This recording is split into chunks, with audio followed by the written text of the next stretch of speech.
안녕하세요. 정말 세상이 너무 빨리 변하죠. 우리 아이 미래 대체 어떻게 준비시켜야 하나? 요즘 대한민국 부모님들이라면 누구나 하는 고민일 텐데요. 오늘 이 시간에는 바로 그 고민에 대한 아주 명쾌한 해답을 서울대학교 공과대학 유기훈 교수님의 통찰을 빌려서 하나하나 파헤쳐 보겠습니다. 자, 그럼 이 질문부터 한번 시작해 볼까요? 지금 우리가 아이들에게 시키고 있는 이 교육, 이게 과연 미래를 위한 걸까요? 아니면 그냥 우리가 성공했던 그 과거의 방식을 그대로 따라가는 걸까요?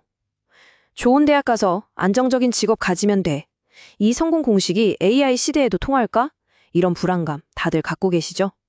바로 여기서부터 오늘 이야기가 시작됩니다. 첫 번째 주제부터가 아주 파격적입니다. 유기현 교수님이 우리 사회의 뿌리 깊은 믿음이죠. 이 통념을 완전히 뒤흔드는 이야기를 하는데요. 바로 많은 부모님들이 이것만큼은 최고다, 가장 안전하다고 믿는 의대 진학에 대한 이야기입니다. 교수님이 보는 차이가 바로 이거예요. 자, 의학 분야 시장은 어떨까요? 기본적으로 우리나라 이 5천만 명 시장에 갇혀 있죠. 근데 사람들은 점점 더 건강해지고 예방의학은 발달하고 심지어 AI가 진단까지 해주는 시대가 오면 시장이 오히려 줄어들 수 있다는 겁니다. 자, 그런데 공대는요, 시장이 5천만 명이 아니라 전 세계 80억 명이에요. 게다가 AI, 항공우주, 바이오 분야는 계속해서 커지고 뻗어나가고 있죠. 이 스케일 차이가 어마어마한 겁니다. 이 교수님의 말 진짜 좀 충격적이지 않나요? 의대가 사양길에 들어선 것 같다. 아니, 이게 무슨 소린가 싶죠? 근데 이게 단순히 의사가 안 좋다는 뜻이 아니에요. 미래의 거대한 변화, 그 큰 흐름으로 봤을 때 시장의 성장 잠재력이 어디에 더 있느냐, 이걸 냉정하게 분석한 결과라는 겁니다. 우리가 그냥 안전하다고만 생각했던 그 믿음에 아주 근본적인 질문을 던지는 거죠. 자, 그럼 어느 분야로 갈지 정하는 것보다 어쩌면 더 중요한 문제가 남아 있습니다. 바로 어떻게 공부할 것인가. 교수님이 제안하는 이 공부법은 정말 혁명적인데요. AI를 활용한 새로운 학습 전략입니다. 일단 우리가 늘 하던 방식부터 볼까요? 뻔하죠. 일단 책 펴서 이론부터 공부하고 개념 이해하려고 애쓰고 그 다음에 연습 문제 풀고 마지막에 시험 보고. 우리 다 이렇게 공부했잖아요. 대부분의 학생들이 지금도 이렇게 하고 있죠. 근데 교수님은 이 방식 생각보다 굉장히 비효율적이라고 딱 잘라 말합니다. 자, 그럼 교수님이 제안하는 새로운 방식은 어떠냐? 순서를 완전히 뒤집어 버립니다. 이름하여 거꾸로 학습법. 시작부터 달라요. 일단 AI한테 이번 시험 예상 문제 좀 내주어라고 하는 거예요. 그리고 아직 배우지도 않았지만 일단 한번 풀어보려고 덤벼드는 거죠. 당연히 막히겠죠? 바로 그때 이 문제를 풀기 위해 책을 뒤지고 다료를 찾아보면서 그 과정에서 자연스럽게 이론과 개념을 익히게 되는 겁니다. 아니, 이게 왜 더 효과적이냐고요? 원리는 우리 뇌에 있습니다. 생각해보세요. 그냥 막연하게 책을 읽으면 뇌는 이게 다 그냥 의미 없는 소음처럼 들리는 거예요. 뭐가 중요한지 모르니까요. 그래서 금방 잊어버리죠. 하지만 이 문제를 풀어야 해라는 명확한 목표가 생기는 순간 그 문제를 풀기 위한 정보들은 뇌에게 아주 중요한 신호로 바뀝니다. 아, 이거구나 하면서 머리에 착 달라붙는 거죠. 기억의 효율이 완전히 달라지는 겁니다. 자, 이렇게 공부하는 기술을 익혔다면 이제 한 단계 더 나아가야 합니다. 미래에 진짜 필요한 인재가 되려면 근본적인 생각의 틀을 바꿔야 하거든요. 교수님은 이걸 설명하기 위해 시스템 1과 시스템 2라는 아주 재미있는 개념을 가져옵니다. 먼저 시스템 2. 이건 뭐냐면요, 아주 깊고 논리적으로 파고드는 생각이에요. 정해진 규칙 안에서 문제를 분석하고 풀어내는데 아주 탁월할 능력이죠. 딱 감이 오시죠? 우리나라 공부 잘하는 학생들, 소위 말하는 수재들이 바로 이 시스템 2에 아주 강합니다. 정답 찾는 훈련을 기가 막히게 잘 받은 거죠. 그런데 진짜 문제는 미래에 더 중요해지는 건 바로 시스템 1 사고라는 겁니다. 이건 시스템 2랑은 완전 달라요. 직관적으로 큰 그림을 보고 이 분야 저 분야를 막 연결해서 새로운 아이디어를 떠올리고 심지어는 답을 찾는 것이 아니라 세상에 없던 문제를 만들어내는 능력이에요.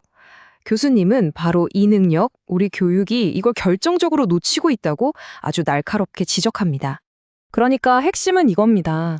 좋은 대학에서 진짜 뽑고 싶은 학생은요, 달달 외워서 아는 것 많은 학생이 아니에요. 그게 아니라 앞으로 새로운 지식이 필요할 때 그걸 어떻게 얻어낼지 알고 그걸 바탕으로 창의적으로 생각해서 아무도 못 푼 문제를 풀어낼 수 있는 학생.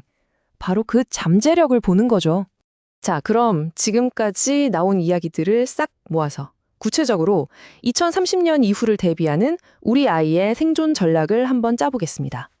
여기서 핵심은 AI가 얼마나 무섭게 발전하는지 그 속도감을 피부로 느끼는 겁니다. 교수님이 딱 짚은 연도가 바로 2030년입니다. 왜 하필 2030년이냐? 지금 전 세계에 짓고 있는 어마어마한 규모의 AI 데이터 센터들이 바로 이때쯤 완성되거든요. 그게 완성되면요, 지금 우리가 쓰는 챗 GPT 같은 건 그냥 장난감 수준이 되는 겁니다. 성능이 지금보다 무려 1000배, 10,000배는 더 강력한 AI가 그것도 아주 값싸게 확 풀릴 거라고 예측하는 거죠. 세상이 완전히 뒤바뀌는 겁니다.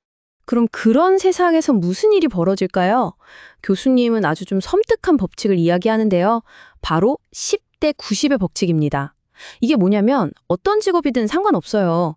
그 분야에서 AI를 자기 팔다리처럼 부리면서 자기 능력을 뻥튀게 하는 상위 10%는 어마어마한 부와 성공을 거머쥘 겁니다. 하지만 AI를 제대로 쓰지 못하는 나머지 90%는요.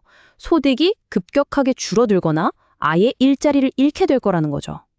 극심한 양극화가 온다는 무서운 경고입니다. 그렇다면 우리 부모는 이제 어떻게 해야 할까요? 전략은 아주 명확해집니다. 이제 의사 해라, 변호사 해라 이런 안전한 직업을 쫓는 건 아무 의미가 없다는 거예요. 그 대신에 우리 아이가 진짜로 좋아하고 미치도록 잘하는 걸 찾게 도와주는 겁니다. 그리고 그 분야에서 AI라는 초강력 비서를 옆에 딱 붙여주는 거죠. 목표는 단 하나, 그 분야에서 누구도 넘볼 수 없는 상위 10%가 되는 것. 안정이 아니라 탁월함을 쫓아야 하는 시대가 온 겁니다. 자, 이제 마지막입니다. 지금까지 했던 모든 이야기를 딱 하나로 꿰뚫는 가장 본질적인 능력, 그리고 이걸 키워주기 위해 부모가 진짜 해야 할 역할은 과연 무엇일까요? 교수님의 마지막 조언은 어쩌면 듣기에 가장 뼈아픈 말일지도 모릅니다. 우리가 아이를 너무 사랑해서 좋은 마음으로 자꾸 정답을 알려주고 지름길을 찾아주잖아요. 그런데 바로 그 행동이 역설적이게도 아이가 스스로 생각하고 질문하는 힘을 송두리째 빼앗고 있다는 겁니다. 생각해보세요. 엄마, 아빠가 시키는 대로만 하면 되는데 굳이 뭐하러 질문을 하겠어요. 그래서 오늘 이야기의 마지막은 이 질문으로 맺고 싶습니다. AI가 세상의 거의 모든 답을 알려줄 수 있는 시대가 바로 코앞에 왔습니다. 이런 세상에서 우리는 아이에게 계속해서 정답 찾는 법을 가르쳐야 할까요? 아니면 세상 그 누구도 하지 않았던 위대한 질문하는 법을 가르쳐야 할까요? 이 질문에 대한 우리 부모님들의 대답이 바로 우리 아이의 미래를 결정하게 될 겁니다.